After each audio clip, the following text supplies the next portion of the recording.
Well, we'd like to welcome everyone once again to another in our series of Slide Savvy with Fernando.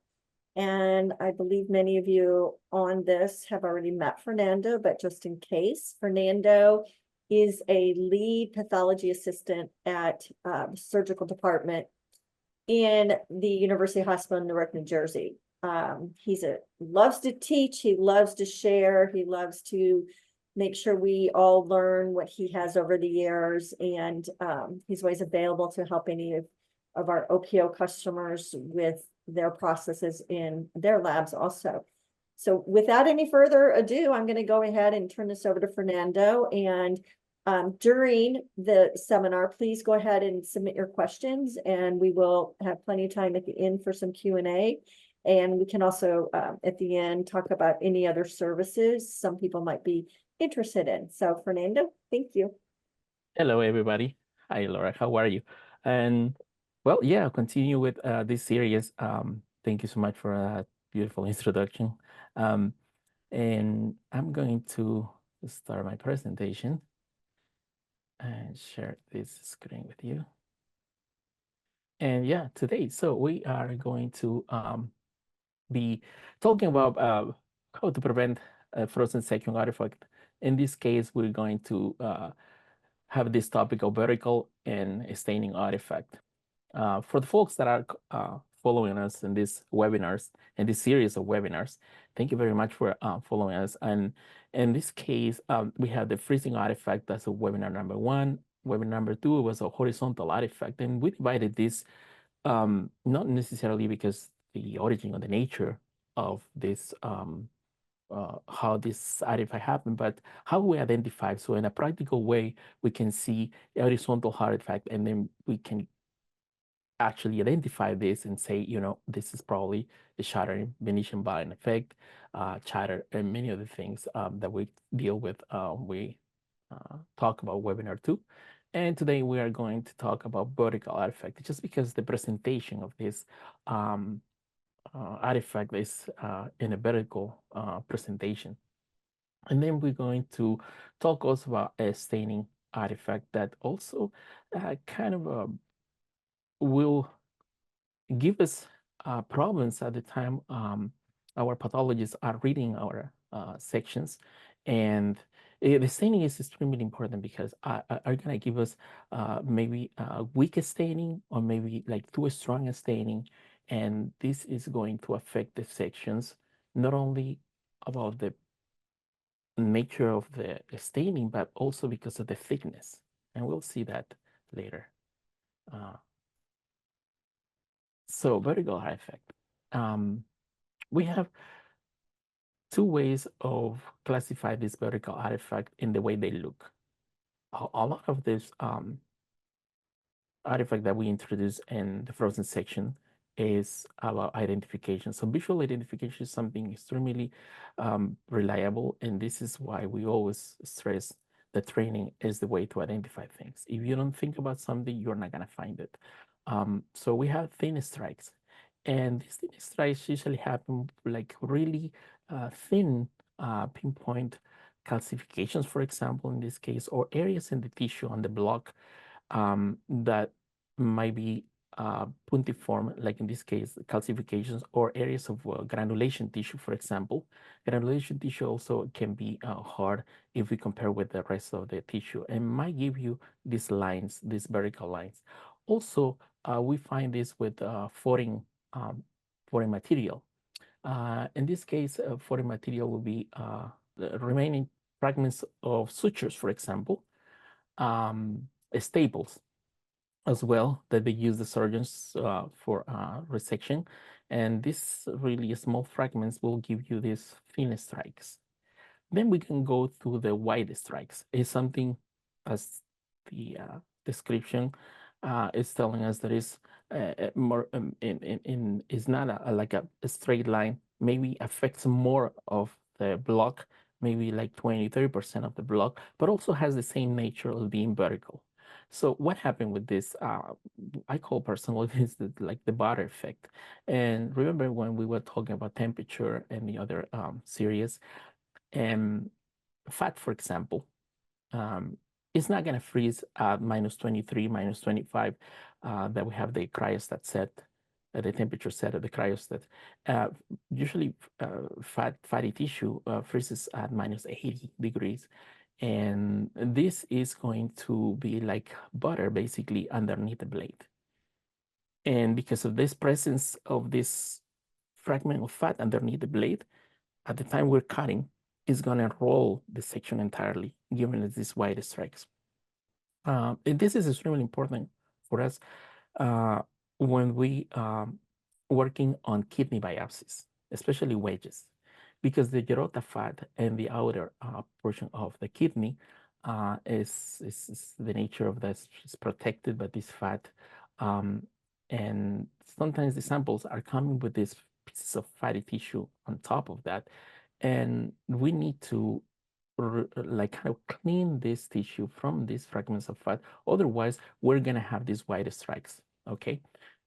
So as the slide said, remember fat is a bad conductor because obviously it's not gonna transmit the temperature and obviously it's not gonna freeze at the desired temperature. It's possible to do that, like when we work with liquid nitrogen. With liquid nitrogen, it's not a problem to cut fat. But within in the regular setting and the frozen section for intraoperative consultations or for transplant or kidney biopsies or liver biopsies, well, we don't work at these temperatures. And this happened because there are fragments. Oh, and also we have fragments of tissue underneath the blade, not necessarily fat, but also debris that they start collecting underneath the blade. And also we have the media, the embedding media, build up underneath the blade. And this buildup is not completely solidified. So it's tissue and also the OCT media. Sometimes we start cutting too soon.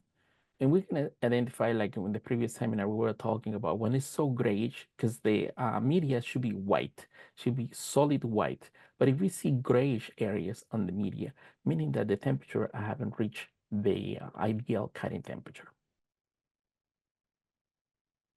So we have the vertical artifact. Then we had to discuss about stage-related issues. So the stage is the part where the section is gonna rest. As soon as we start cutting, it's gonna rest. So this stage has a moving part, and this moving part is designed in this way so we can slide the blade, low profile. We'll talk about that, or higher profile blades, wide profile blades. And this area is moving, but underneath also we have a more like a fixed area, and this is the stage. When we have this slide related tissues is because sometimes we don't adjust the block on the block holder on the projecting part of the cryostat, and this part is loose. And like I said, this is quite painful to describe because the sound and then the indentation and then the contact at this full force of the steel surface of the chuck with the stage is gonna really be it's extremely painful. I've been through a few times, not myself, thank God, but I've seen this, and when I heard that on the distance, I know somebody didn't adjust, didn't tighten the block, and then this is exactly what happened. Now this can be in just like I said before, the superior part, which is kind of loose, and there is repairable. But when the bottom part is indented and is damaged, this definitely needs a replacement. And we're going to see that in the next picture. You can see in the background, like around here, this is the cryostat. I took this picture in this way on purpose because you can see this is the part that is in the cryostat, and this is exactly the same part, but now it's a fix. It's, and this is the one that we have to replace. Yes. So you can see the superior part. This is the moving part of the stage. And sometimes it happens that it might have some indentations. And when the repair guys come over, they can actually kind of sharpen this or maybe, kind of bold these indentations. But you can see here this huge indentation here. And this is you cannot repair this. And obviously, this is at microscopic level, is going to give you problems. And you can see two of them here, because they went one turn, and even though there was a huge sound in the lab, it went for a second turn, and the chuck actually turned, and then you can see here the second part. So this is render the piece completely, it's not good. You cannot use it. This is last week. I was cutting a bone biopsy, and multiple fragments of bone marrow. It was a tumor in the bone, and it was ruled out an osteosarcoma, actually a chondrosarcoma. And well, the bone marrow comes with multiple pieces of material that are really spicules of bone from the trabeculated area of the bone. And this is exactly, and I took the picture, and this happened in real life. So these challenges are happening also in like every day. And I was able to take this picture because you can see clearly how the vertical lines are happening here in multiple areas, because there's bone involved. This is bone marrow biopsies taking, and you can see how in all these areas actually are little spicules, fragments of bone, and this is how you obtain that. Now, this happened, like again, like in the other slide, I mentioned that it can happen with granulomas as well, or maybe microcalcifications within the tissue, hamartomas that are frequent in liver, and it could be a small, not a big hamartoma. It could be a small. It will give you this impression. Now I have this video. And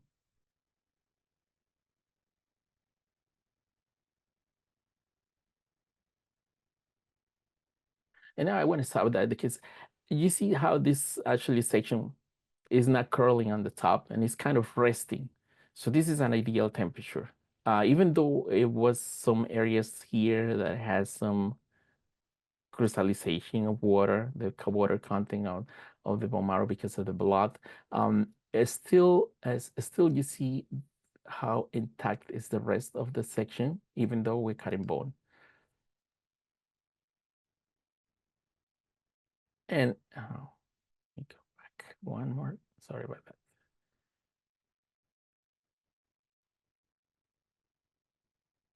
And then I'm gonna try to go further on the block, and you can see the fragments. You can see that in the middle of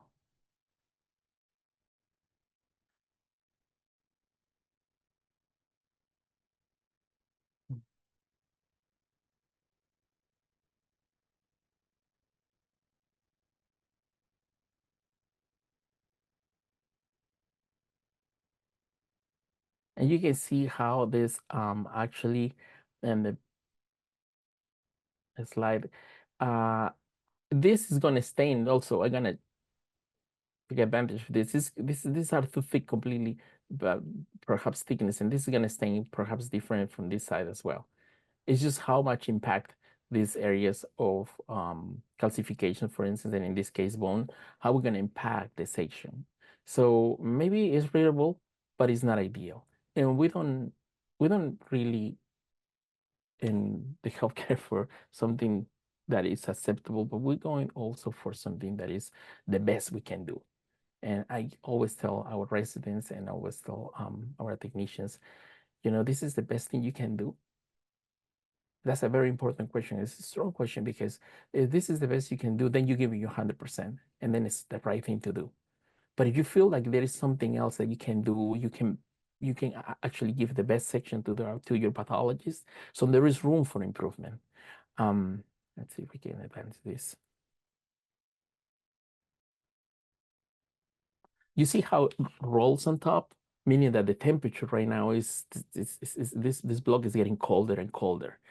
And for purposes of knowing and identifying if this is the right temperature of cutting, it's still the right temperature of cutting, but you can see how it starts curling. And for the people who's following this series of webinars, then this is the indication that, okay, maybe we're going to the colder side of the section, and or the temperature of the block, and then we had to probably start cutting quick, because more and more freezing artifact is gonna appear exactly, and more shatter. More, you see the shatter already there, but it's gonna happen more and more because the temperature of the block is reading. Perhaps it's not at minus 18, 17, which is ideal. Maybe it's going to minus 19, minus 20, 21, and it's gonna happen more and more.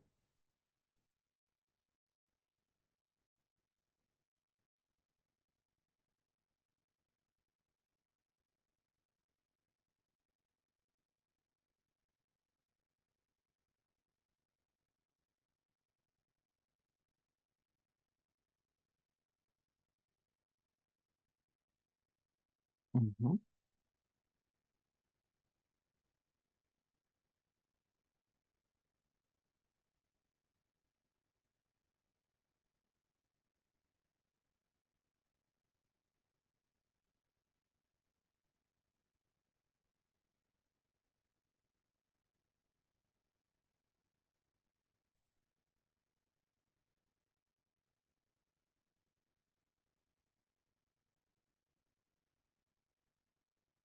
I want to stop right there because you can see how actually the brush is having like a thread. And this, you're going to get to this point with practice. Time is against you.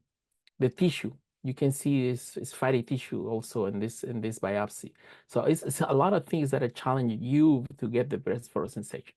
Only practice is going to give you the best. And you can see the thread of line here, but I was able to get it. And maybe it's getting cold, so we can like kind of give us some, and you can see the fatty tissue is there like fat. Mhm. And I said, no, this is not the best section I can give. Remember what I was telling you? That's not the best. And that's the way I usually pick up my section, so I don't have any rolls on it. Let's go to the next one.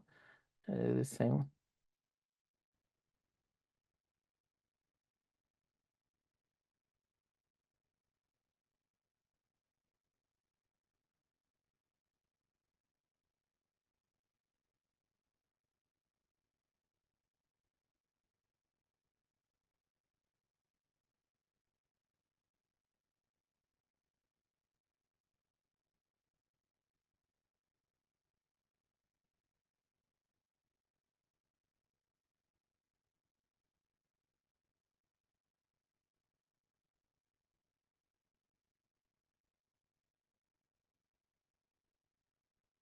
Indentation that I created. So I can show you guys exactly how that happened. So this will be the first example of actually a staple. For instance, that's gonna look, but it's not gonna look at the very beginning because the staple, remember, it will be embedded right there in the tissue. But this is exactly what you have, a really sharp, dichotomy or section that splits into. I took the blade out and I just tap it with my forceps, and this is exactly what I obtained.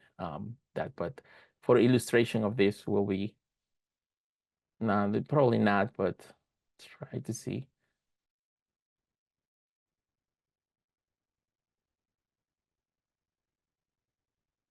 I think we mentioned that.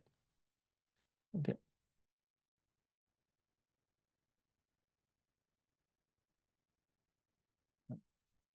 Okay. Okay.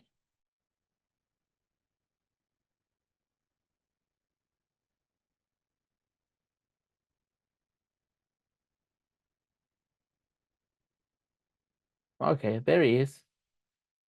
So this, you can see how it ruins the tissue completely.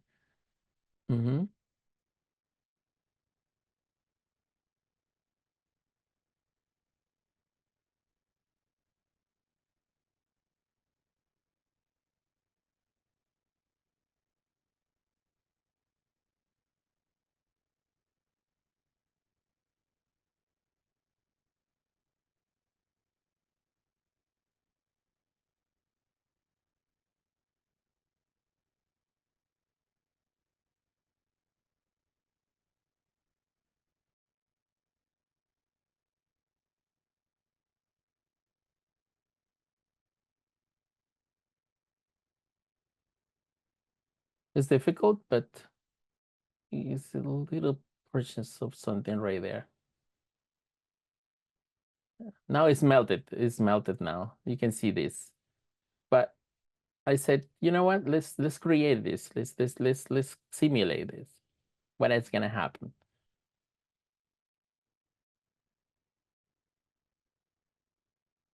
That's just drops of OCT that is going to simulate the OCT or the compound media, underneath and the buildup.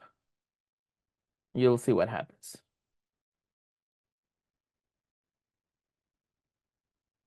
There you are. That's the white strikes that I was telling you before. So it's thin strikes and then it's white, and this is exactly what the white strikes are. Mm-hmm.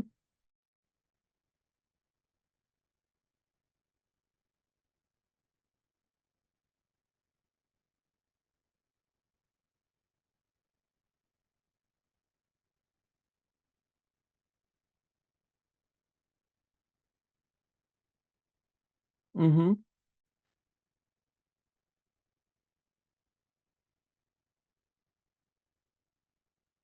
Okay. So now we're gonna deal with the staining artifact. Um, Staining artifact is something that it could be related to a few things. So the first thing comes to my mind every time I'm evaluating slides and I'm looking for the quality of these slides when it says overstaining. And the first thing that really comes to my mind is thickness. Because we have a standardized, we can complement the places we are devising how to do this. We kind of standardize this using these automatic stainers. So basically that part of the process is standard. We have certain times, certain dips, amount of the time this tissue is exposed to hematoxylin, the washing, and everything is just standard. So it doesn't change. But what we're getting this really strong pyknotic appearance of this tissue is because we have a problem with the thickness. So cutting thick sections definitely going to impact on the staining as well. The cryostat thickness setup is important. Like you can see here, this is like 1850. This is an old cryostat, but now they have like digital ways to set up the thickness. Like you can see here, we have a 5, maybe 6, but that's what we propose, that we have this standard of cutting sections, especially for liver biopsies, especially for kidney biopsies for transplant, at 5 microns. And this setup might be always there, but like I said, maybe cleaning the cryostat, the external surface, maybe we can change that. Now they have locks, but if we have this section of 6 or 7 or 8, this is going to impact our staining. So it's very important that the next shift always check that our cryostat is set up at 5 microns and it's being like that. Certain area, I mean, I'm not sure if because we're cutting maybe other type of tissue and certain setups. Like in our place, we do liver transplants, but we also cut sections for anything else that you can imagine, like margins for any surgery that you can imagine. Is a level 1 trauma center, so we really have and we have a lot of surgical specialties as well. So sometimes we change this based on the nature of tissue. You can do that, not a problem, especially when you have tissue that needs a little bit more thickness. And sometimes, even though the superpositions of cells are going to be there, sometimes it's for evaluating if it's cancer yes or cancer no. And you can do that. But definitely this is going to be set up. And then the next shift coming need to have this set up at the proper thickness, which is case is at 5 microns. And also, it's important to know the temperature of the tissue. If we have this tissue that we're cutting and it's like maybe 12, minus 12, minus 15, the section is going to be thicker. It's going to be so thick that you're going to see it. And this is not the setup actually of the cryostat, it's the temperature of the tissue. That's why it's important when we start facing the block. And even though visualizing the block, even the block, even without cutting the block, you can see how grayish it is. But in this case, if you see that is how white is the media around, then you can assume that this is a right temperature, or at least a temperature you're going to start attempting to start effacing the block, trimming the block, and see how it goes. If it's too crunchy, you're going to hear that, and you're also going to see it. So it's too cold. Other problems that are related to staining artifact is also the hematoxylin that is diluted or not, or filtered or not. So many places use different type of hematoxylins, from the ones that are like kind of weaker and the ones that are more strong, for instance, that are used in cytology or regular biopsies, or maybe for the permanence. But definitely when we start the week, and remember the first bath usually is just water after we clean that the fixative on the section. So hematoxylin also can get diluted by this if we don't change it, or we don't, like after so many sections, and after, like, let's say in each tray of biopsies we have like maybe 10 15 slides, this is going to be a carryover of water as well. And if it's one slide, it's not a problem. But if you have full of this tray, like sometimes we have maybe 10 15 frozen sections at once, and this carry a lot of water from the other, it's gonna dilute the form of the hematoxylin. And the other thing is that we prefer to filter for hematoxylin. A lot of people in different setups, they don't do that, but in our place, we definitely filter formalin. The other thing is, like after the weekend, it forms a film on top, and you'll see it. So we need to change definitely the hematoxylin, or maybe you can filter it as well. Okay. Tissue debris, because tissue also falls a little bit from other sections. So tissue debris might be in the hematoxylin. Even that's why it's important to filter. But even though we filter, it's preferred to change that hematoxylin after heavy use. And also we need to have in consideration that our entire tray of different solutions, some solutions are going to be evaporated, and some solutions are going to be weakened because they carry over from the previous step.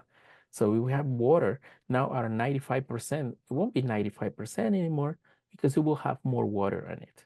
And our 100% alcohol, it will evaporate also over the weekend. So not necessarily change perhaps the concentration, but it will be evaporated as well. So we need to have that as consideration. So that's why when we help implement labs, and when we go to evaluate the setup in the frozen section areas, we also have these charts that we need to kind of document when we're changing the solutions and how often we're changing the solutions. It's really important to avoid a staining artifact.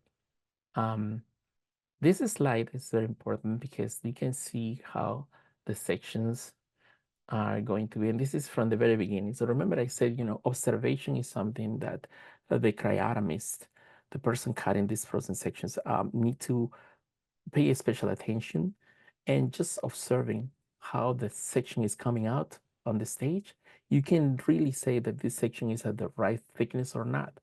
And this will be like in the different temperature. Let's say our cryostat is set up for 5 microns, like we said before, correct? But you can see the section is coming like it will be 10 microns. So definitely that is because it's so thick. It's the temperature. It's like it probably is you cutting at 12, maybe at 10. And even though the setup of the microscope is a -5, is a 5 microns, you can see this thickness because they haven't reached the right temperature. So pay attention also not only at the setup of the cryostat thickness, also how the section looks to you. You can see the 3 micron, the 6 micron. This is just observation. And I cut these slides last week. This is, I wish I could have a better example in this, but it kind of illustrates this because this is just peritoneum that I took from a hernia sac and on the go. And I was able actually, but it serves a purpose because we can see I cut this at 3, 5, 10, and 16 microns. But you can see clearly just from the staining slides how the thickness start increasing and how the intensity of the staining changes. And that's what I'm trying to prove to you, that is the thickness, but also the temperature that in this case will change this. Even if you have a 3 microns, but the temperature is not rich, and you kind of cut it like this, and it's just gonna have a rich, well, overstain, what they call overstain. But again, it's just because of thickness. And then I took pictures actually of these sections, and you can see that from the 3, I think it was 6, 10, and 16 microns, how this how they look like. This is connective. This is peritoneum, so it's connective tissue, and it's just a layer of single cells, but there's also connective tissue around it. But you can see how they become the thicker they go. This is a 3 microns. This is a 5 microns, and how you can see the cells and it's becoming darker, and you can see how dark is in these areas where there's more cellularity, and how thick even if it's the connective tissue around that. And look at that. It's almost like a dark purple. And this is superposition of cells. So this, the cells are not in kind of single layers. So they're on top of each other, gaining this staining. And then you can see how dark it is. Okay, and well, we are like in CompuMed, we are trying to have this culture of people who actually not only are trained to do the right thing, but also to make decisions as well. And because these decisions are going to impact somebody's life, we need to have the proper tools, but we need to have certain steps, right? We had to have an architecture of how we're going to do this. So that's why we are applying the technician resource management, and it's extremely important. And always, as I repeated in the previous, and I continue repeating this, training. Training is the key. And because as you can see, identification, how they look, the sections are, you're only gonna gain this muscle memory by doing it, by cutting sections. So that's why it's important, not only knowing all of this, knowing your machines, knowing how to cut sections, but also how to identify problems immediately. And you're not gonna see this when you are practicing, when you are trained properly and properly trained. They will proper like technicians will identify immediately. Okay, this is very good artifact. I see it in the webinar, for instance. I've read that in Dr. Peter's book, for example, and identify that the problem, and I know what the possible causes are. So when you identify this while on the go, when you cut in these sections, then you can see, okay, we have thin or wide stripes, and then you identify this possible. You identify this problem, but then immediately you're gonna say, okay, and then this architecture and this mental process, you're gonna say, what are gonna be my solutions? Then you're gonna go to a decision making. What are you gonna do? You're gonna change, for example, the blade. Oh, let's change the blade. It's so simple. It's extremely practical. It's simple to just to change the blade, and then you're gonna turn the blade. You're gonna see the build-up underneath, and then you're gonna solve your problem. But not always solving the problem, you're gonna have a better section for our pathologists, and at the end, you're gonna be saving a life. That's what this whole thing is about too. And you consider these possibilities. Like I said, change the blade. You can also rotate the chuck, because sometimes rotating actually the chuck and the embedding tissue, it will give you a different, the blade is gonna meet the tissue in a different way. And this is especially important for kidney biopsies, for example. Like I was telling somebody yesterday, the day before, when we cut in a tissue that is layered, like they have layers, and they have zones, for instance, the kidney also has a cortical zones at the medulla area, and then you see this tissue that has, it's better to cut this perpendicular to the blade. Like when you cut a skin, for example. It's also you want to cut when you're cutting, for example, margins, and this you have mucosal margins on this laryngectomy. It's always the way you embed the tissue and how this tissue embedded meets the blade, and it's gonna be in a perpendicular fashion. so you can see the layers, and the blade is going to meet that in a way that is going to cut. It's not going to push the tissue in. It's going to cut the tissue of these layers of tissue around. So changing the Fernando, blade, so for instance. I'm gonna jump in for it because it's perfect timing as much as you're talking about the blades. There's one of the question is, how often should you change a blade? Should we do it for every donor? And approximately how much do the blades cost? I just thought it'd be perfect timing. Oh yeah, that is something that when we're working with Dr. Peters, that's one of the first things that actually when I was trained by him, and I used to say, okay, like it's not only cost, it's like you can change blades as you need it, but the cost of this surgery, while the $1 perhaps that costs this blade, even less, and the benefit of having a great section versus something unreadable.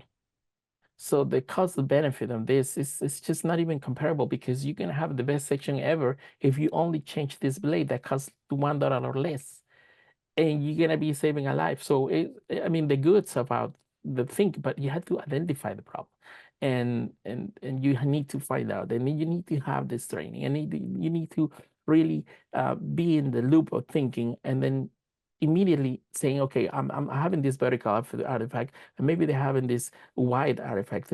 Maybe this build up underneath, and then you change the blade as many times as you need, and this is gonna be a lot of good. So And when you again, say change the blade as many times as you need, do you do that when you're using the, maybe the second slice you're taking of the same, or I start with one clean blade always. yes? And I can tell you also why it's also good for safety purposes. But we're gonna talk about that in a little while later. So you change you start cutting. It's a brand new blade. I always start with a brand new blade. I never leave blades. First, it's not safe to leave blades unattended. Somebody comes there and then, unfortunately, they're gonna clean something and they're gonna cut themselves. So no blades. I have this policy, and with the raisins, with everybody in the grocery room, I don't want to see any blades, either on the blade holders and or any blades. Even though when you finish cutting like your sections, and maybe you're cutting a uterus, for example, you're getting your sample for the frozen section, that blade needs to be disposed immediately, even before you walk away. So we have this policy of 0 blades on tables unattended. If you cut in perfect, fine, have your blade there. But if it's not, walk away. If you're gonna walk away, the blade is gonna be in only one place. That is the receptacle that is especially for sharps.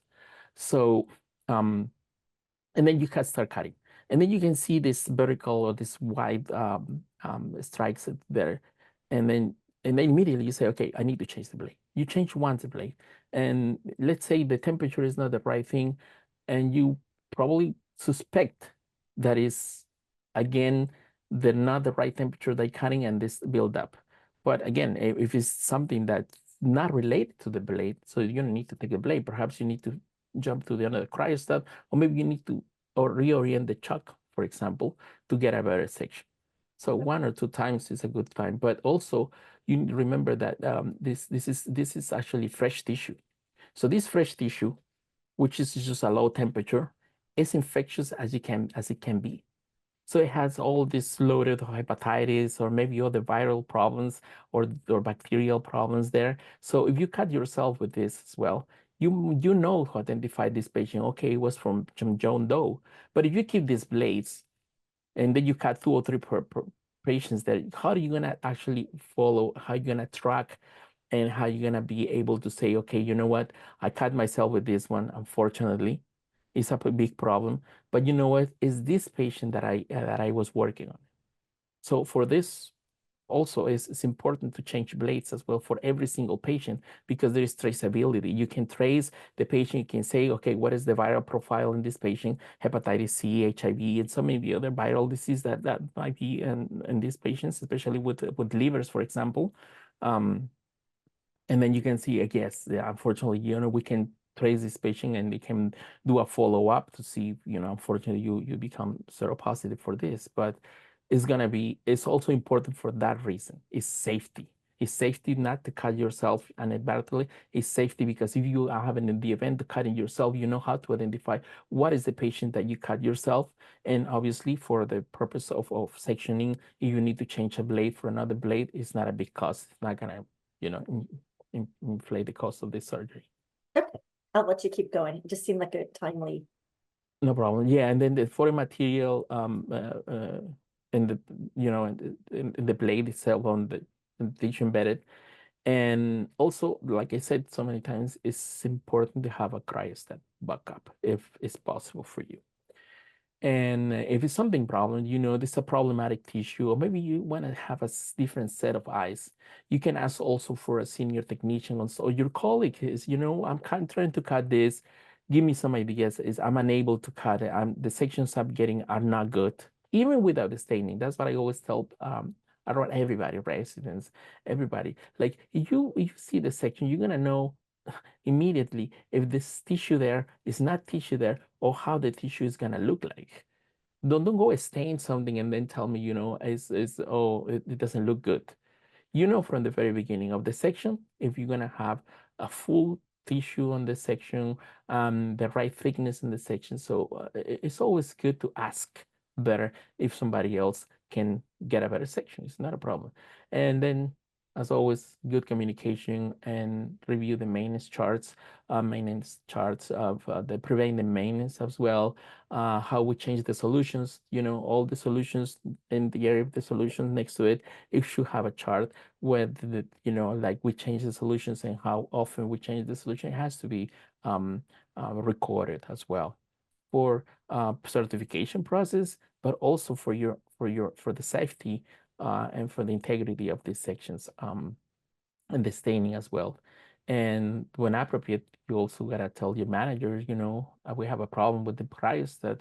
It's not freezing, it's not cutting. Everybody try. We need to have service immediately. It has to pass to the next person. And in this case, well, questions. I don't know if we have any questions. I think I resolved one. Yep, we have some more. So earlier on, one of the questions was when you were talking about this. So were you warming this section up slightly with your thumb when you were talking about that?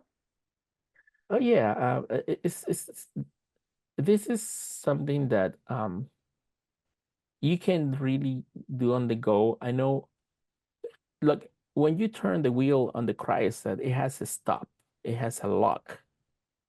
So you can put the lock in, so inadvertently you're not going to turn and maybe you're gonna have your thumb there right there. It's a possibility, but usually what I advise our residents is to put the thumb and then count to 5 in order to kind of, if it's like too low the temperature, kind of increase a little bit the temperature, and this to avoid, because you're gonna start listening, and when you're cutting and start having this shattering sound and maybe this crushing, crunchy sound, that is what I tell, this crunchy sound, the section might be in the low, very low temperature, and you don't want that. So you, with your thumb, or you can see that immediately you're cutting, you see shatter all over the place, which is the horizontal artifact that we discussed in the previous webinar. And you can see these lines and this shatter all over the place. Stop right there. You can apply the thumb or this part of your hand, and then you can count to 1 to 3 or 1 to 5, depending on what the thumb. I usually say, hey, count 1 to 5. And with this part that is harder, I usually tell it 1 to 3, and that will immediately lower the temperature. So you kind of give you 2 or 3 or 5 turns, so you can level the section at 5 microns. Because immediately you're doing that, immediately you're putting pressure on the block. Believe me, the thickness are gonna be completely changed. So it's kind of giving a 4 or 5 turns of that of the wheel, and you will set up this at 5 microns or more stable sections, and you'll see the difference. Well, this next question ties right into what you just said there. So, except somebody just took it off there. Let me go back to that question. So how can you determine the right thickness? Is it mainly by trial and error, or is there a 5 or 6 micron measurement on the cryostat? The right thickness is like we saw in that slide. And it's basically observation. It's something that you do repeatedly and multiple times, and you're gonna see the right thickness. Like we saw in that slide. I'm not sure if I can go back to that slide. This one perhaps. Uh-huh. So you can see immediately how they look. And they look completely different.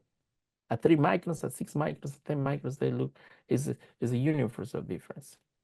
So you set up the cryostat at 5. And then you get in this, like it will be 10. So definitely your temperature is off. This is too hot. It hasn't reached the right temperature. That's what it's getting out in this fashion, so thick. You can see how white this is in comparison with this. That is kind of almost the same type of thickness and the tissue with that. And you can see the difference between this is the tissue. This is actually a leiomyoma that was cut with Dr. Pierce, back in the time when the book was made. But yeah, so this is a big chunk of leiomyoma. But you can see how white this is. Immediately, you see, that's why I said practice give you this observation. Practice is gonna give you this look, and you will be able to see that. Also, see how it start curling on top. I remember in the video I said, temperature will start curling on top as well when it's going to the colder side, because normally the right temperature, the section is gonna come flat. It's not gonna curl. But when you see curling and the section on top, you know that this block actually is going to the colder side. So again, it's observation. You set up something at 3 microns.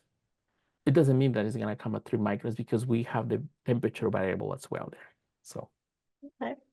So this is another really great question, because I think it will definitely help all of our existing customers and potential customers that might be on, which is, do Complimed's pathologists give feedback with regards to these artifacts? And are you, Complimed, available for training our staff on site? And is that a service that is provided through Complimed? So Fernando, I actually know the answer to those, but maybe you can share some of your experiences you've done already with this. yes, and this is something that we take really serious, because this is the chance to go on with 20+ years of experience and cutting these sections and all this learning, and again, it's experience cutting sections, and we can translate this experience into these technicians. And yes, we're doing that. And it's a great experience because, again, one thing is, of course, knowing the theory and assisting to these seminars, but other thing is, like, even though holding your hand and knowing how to turn actually that wheel, and that makes a huge difference. I was asking one of the students, med students last week, and I said, tell me, what is a micron? What is a centimeter? What is a meter? What is a centimeter? What is a millimeter? And tell me, what is a micron? And why we're going to these small tiny divisions is because, the sections that we're doing is a 5 microns. So it's 1 meter, 1 centimeter, and this centimeter that has 10 millimeters. And one of these millimeters, we divide in this 1 centimeter in 1,000 parts. So it's 1 millimeter in 1,000 parts, and that's 1 micron. So imagine the thickness of this. It's really minuscule thickness. And a lot of factors can change this thickness: vibration, the moving of the wheel, the section. But again, it's muscle memory. It's not something that you cannot achieve. You can achieve cutting amazing frozen sections, but if you need practice, and you need to have the knowledge, and you need to hold, somebody to hold your hand, so you know how to turn the wheel without causing so many vibrations. And even though I was showing how to pick up the section, you see that section that I pick up, which is almost with a thread, and that is practice. And you can achieve And so that. that We is do part that. of the on-site, when you do go on-site to our OPO Of customer. course, we That do. is, We there's do. nothing like that, yeah. No. We do a theoretical part. Like we introduce a theory of these things, and we review and then we have back and forth with the technicians. Like, they have doubts, and they have difficult to understanding a concept. Because you understand the concept of this, then it will be easy to find out the cause of a problem. Mhm. And then from that training, so then there's a monthly follow-up also, you know, the reports that are provided, a summary report, and then maybe you can talk a little bit about what you do then. You go in and actually review each of the slides where a doctor may have given feedback and what you do with that for continuous training. Yeah, we review the technical components. So meaning like what the end product. All this that we're learning, all this that we're practicing, all of this that we're trying to understand, is the final product will be a slide, a glasses slide. This glasses slide is ultimate what we are presenting to our pathologist. And this glasses slide is going to carry the diagnosis or the problem as well. So we kind of make sure that all this is understood, but also we do a quality check, a quality control on every single case that is going through, and we evaluate and we can say, you know, what is the problem? The temperature, the thickness is perhaps a setting in the cryostat, perhaps it's a staining, and we identify these causes, and we can give our the folks that we help and complement, we can give them the feedback they need to adjust, to find adjust, and obtain better sections and have a better outcome. And yes, we do that. We evaluate that every month. We evaluate all these sections, and the ones that the ones that pathologists having problems reading, and they say, you know, this is unreadable, this is too thick, this is too thin, this doesn't have the number of elements that I wanted to have to be for a diagnosis. And this is something that obviously give us also the idea of, you know, it's better sending cores, it's better sending wedge biopsies, because the number of glomeruli, for example, or the amount of arteries that we're looking at is too superficial, for example, to the cortex, and some other characteristics that we help to evaluate on the technical component. Our pathologists are making this diagnosis, but when they counter problems, when they have problems, you know, or related to the technical component, that's where we jump in, and then we advise what is the need to be corrected, and that's what we do.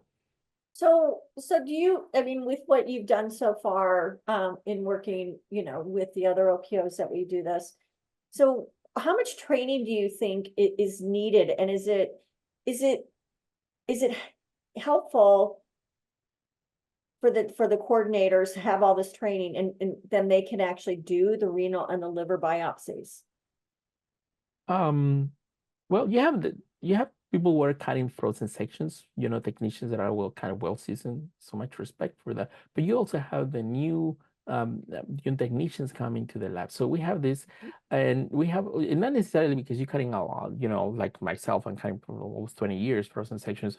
You really need to know everything. You also need to understand that you know that everything evolves, and then you need to look at every age, and maybe some conceptions that you have might be completely different now, and new chemicals and new staining and many other things that we need to be discussed. It's always important to be humble on the learning part and accept everything. And in this case, the new guys, and you know the people who actually were there before, cutting frozen sections, everybody sits in the same room and everybody have the same training. And I think we are able to work with you know, with everybody, and that is what we do.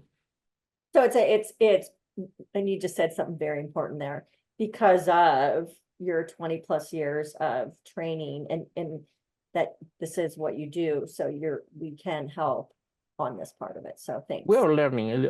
I tell the residents, we're learning every single day. Yeah. It doesn't matter how long, and you're a medicine, and the folks are there, the physicians and everybody's involved.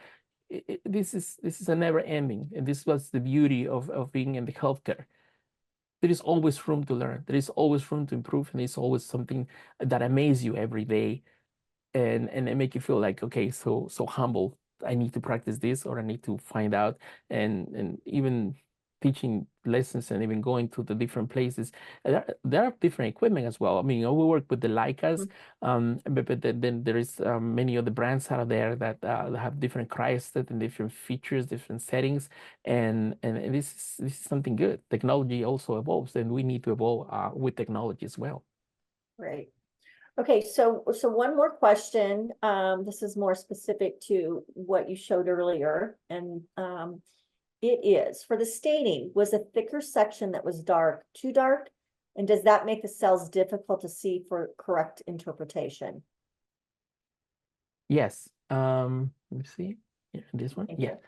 Yes, because you see, like again, I took this sample of this hernia sac. It was inguinal hernia, and they didn't have that. And sometimes it's easy for me to get, but then I have the chance to do this. It takes time for doing this, and then I elected this, even though it's a single layer of cells. The peritoneum is really a single layer of cells, but you can see clearly the nuclei. I wish it could be a better magnification, but you can see clearly the nuclei, like little tiny spickles here in this section here. This is connective tissue, but as the section progresses and it goes thicker and thicker, you won't be able to see much because you can see the superposition of the cells and the layers of cells is going to make it very difficult to interpret this. How are you going to interpret, the nuclear characteristics, the cytoplasm, for example, and many other things that are important when you are reviewing the slides when the section is so thick, and you can see how thick it is in these areas. Right. So it's superposition of cells, basically, what is going to, and these layers of cells are retained in this case, hematoxylin eosine, and this is why they look so pycnotic. They look so dark compared with for instance, the 3 microns here. Great, thank you. Okay, well, we're getting towards the end here. That I think we got all the questions answered. For everybody on, we actually will have a recording we will share for everybody that signed up, and you can share it with your colleagues. And if anybody's interested in more information, we definitely can help. And Fernando loves to go on site and train, so we can arrange that also. And if you can click to the last slide, if you don't mind there, Fernando, because I don't have access to yours. I think most of you already know Lee and CJ, so just go ahead and reach out to us and we will help you get set up. And we will be having another series with Fernando and the Slide Savvy.